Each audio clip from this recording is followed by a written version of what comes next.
Mana telefon murojaatlar bo'lyapti. Ko'pchilik ratsionida xato qilyapti-da, Umar.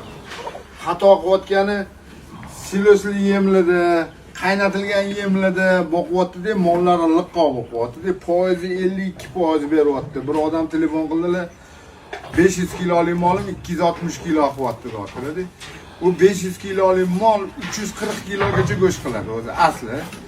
Sababi quruq yemda oxirida boqib olish kerak-da hammasini. Quruq yemga boqqanda gap ko'p.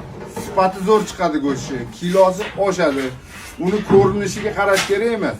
Uni qalinlik darajasiga, sifatiga go'shti, shu bilan suvsizligiga qarash kerak-da.